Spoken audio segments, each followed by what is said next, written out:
Hello, friends and followers. Well, here's the Dentron Clipperton L amplifier, and this thing had a pretty big boom spark noise a couple days ago, so I never know what causes that. It's high voltage jump into something, so I took this back apart and I found the two, I would call them fusing resistors, were fried up again. So these are two 1 ohm resistors that are a ½ ohm in parallel, and the schematic calls for those right here on the Dentron schematic. So we're looking at this capacitor here and those two.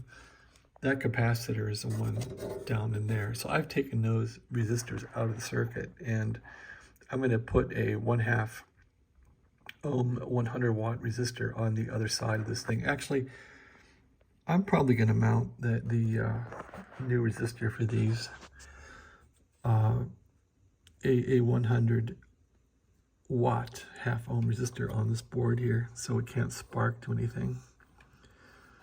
And then I'll feed the high voltage out through that and over to this red wire. So I'm going to take that resistor totally out. And the reasons for that is those are hard to access over there, and it seems like these might be here to be a fuse or something on the tubes. I don't know, but they're irritating. They always stink and smoke, so maybe I'm running the amp too hard, but they're just painful to deal with, so those are out. I'm not sure what causes an arc on this thing once in a while that makes it go kaboom. And this time it did that kaboom a couple of days ago when I was just turning it on. It didn't really short anything out on the new Harbauch board here that survived. It didn't even blow the fuse, but it tripped the circuit breaker in the house. So I run this thing on 115 volts on a 20 amp circuit. So I'm not sure really what sparked it off this time, but I basically redid that circuit and took off the extra shock tower there. They used to have a extra tower on there with those resistors across this tower, and this little thing was on top of the tower for the resistors. So I took all that off, and I'll relocate those resistors and increase the wattage.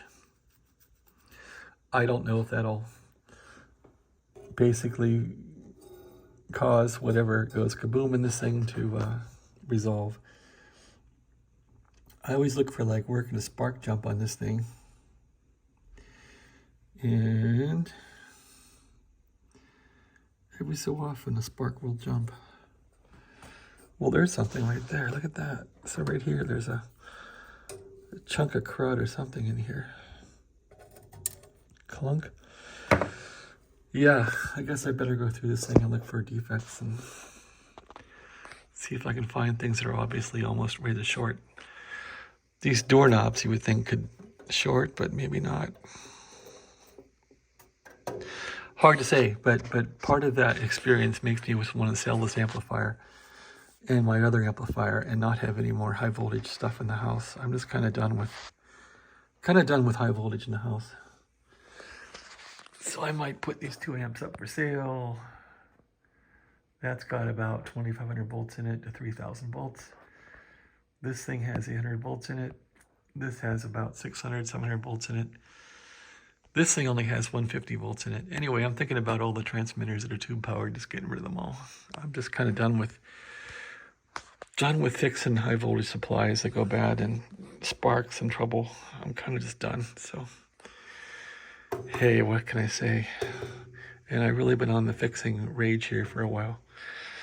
But it would be nice in a way now to get this big stuff out of here. All right, thanks for watching. Have a good day. Yeah, I'll probably fix the small radios here and let those run for a while. All right, take care.